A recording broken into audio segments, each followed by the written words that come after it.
Accelerant manufacturing, pre-roll ecosystem. Hi, Jim. I'm super excited to have you for my first interview. I've been, planning on pulling the whole team together, and you are number one on my list. Okay, well, I'm WFH, so there might be some commotion here in the background if the kids get home from school. It's Belmont. Broadway is closed here in Saratoga Springs. Our office is open, but a complete circus. Everybody's dressed up in hats, dresses, heels. They had a fancy window contest at the design firm, and Saratoga Living moved into our office space. So it's a little bit chaotic, believe it or not. It's actually quieter at WFH with kids today, anyway. It's like the best weeks of the year, though, in Saratoga. So and the weather finally warmed up. It's been like 22, 24, 26 every morning, and it finally warmed up. So we're in good shape. We'll do lunch at Franklin Square next week. Yeah. Okay, so I have like a main question, so I'm just going to jump right into it. So from your perspective, what has been the biggest change in the industry over the last few years? That's easy. Everybody grew up. And I tease CFOs a lot because I feel like we all have special brains that allows us to do our jobs. I think CFOs have a very special one because it's, especially in cannabis, exceedingly complex. And I'll be with all of them in a week or so at Ignite in Chicago. Ignite it. But when I say we've grown up, I think the financial side of the house has gotten much more visible, much more vocal. There's been a lot of HR flux, a lot of separations, a lot of new teams. And when I use the phrase special brain, I mean like almost uncomfortably honest. To the point where you're like, oh, just as an example, a couple of weeks ago in Atlantic City, we took over the whole boardwalk. It was just cannabis people. We had lots of samples of the engraved Swiss cones and the new blunts made on the Pro 2, the Keef coated units made on the Coat Pro. I mean, it was a heck of a launch. And, at these cannabis events, it's like summer camp for grownups. By the end of the night, a lot of people are consuming. There's drinks as well. And it's friendly. It's fun. There was a CFO there. I won't name him or the company, but one of his right hands was actually flying into Baltimore to see the Coat Pro demo. And when I mentioned that, we went from, the last day of summer camp, everybody's hugging it out and best buddies to special brain CFO mode. Right. And, the message was crystal clear. And it was that, look, COGS, margin, predictability, consistency, sales, increasing demand, and it seems like it seems, I'm sure to you, weird that I would say that's a big change, right? But it's very palpable.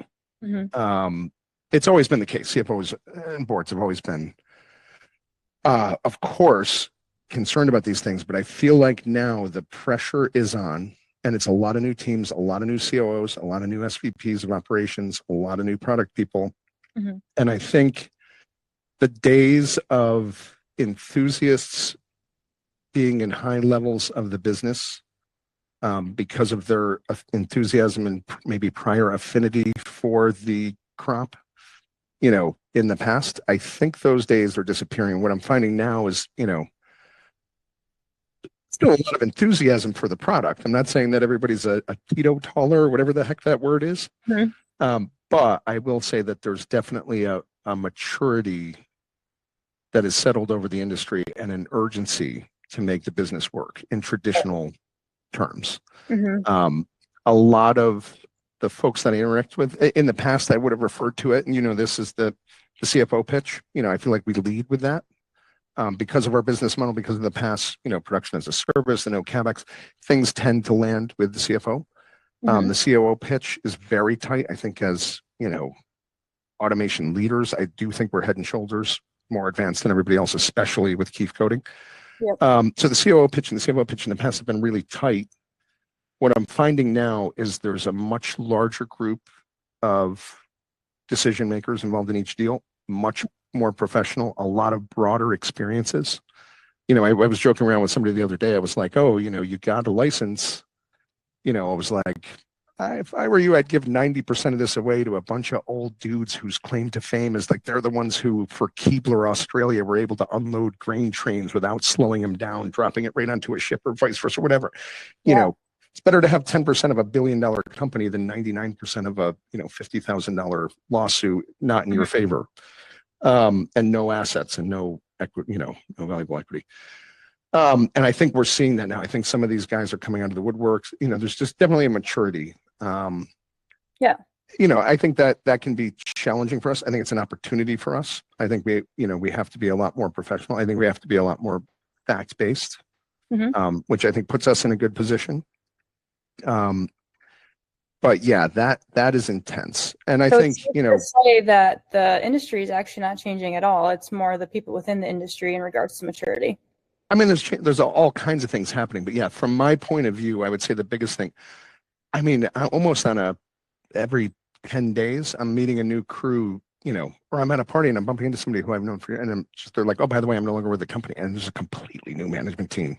Yeah. And they're delightfully aggressive. That I have zero time for, niceties. I prefer people just walk right up and blurt out what they're thinking. And the new tranche of CFOs is much more like that, and I appreciate it. Awesome. Just be honest with us. Tell us what's going on. Tell us what's going on with your business. And we want to right size things. Right? I mean, our whole deal is making the right bet on the right team for the future, for the win. But just be honest with us. Tell us what your challenges are, and help us right size this deal. I don't think it's as bad as like private equity slash and burns, but I do think that the new teams are also looking at everything and being like, oh, we thought this SKU was going to be a hit. It's really expensive to support. It doesn't seem to be performing very well. Cut it. It's off. Yeah. Done. Like, I feel like that's the biggest vibe. I feel like the experimentation phase at a loss revenue wise is over. I feel like, and I mean, that happens in every business. We've lived through the .com bubble, and it's, I tried to get, I had 100,000 shares of eToys, and I thought I would get each share printed, and then I would just sit on them for 50 years or 30 years, whatever it has been now. And then I would sell them as souvenirs, for $1 a piece, and I'd have 100,000 of them or 1 million of them, how many I had. So it turns out stock shares are about $65 a piece to print. So you could print out one that says 100,000, but if you actually wanted 100,000 units, it was be more than the stock was ever worth. That's a roundabout way of saying, this happens to every industry. eToys for a while was experimenting with everything, and they're, My Simon or whatever it was, and all these delivery things that were 25 years ahead of their time were experimenting, but failed and didn't pivot and didn't quite nail it. And I feel like in this industry, the new crowd, the new COOs, the new CFOs, they know there's a gun to their head. This is fill or kill, and it's either going to work or it is not going to work. And the crew that exited they may be inheriting some weird things that weren't working. And again, that's a big opportunity for us. And it's definitely something we need to be aware of, because it is a change in the pitch.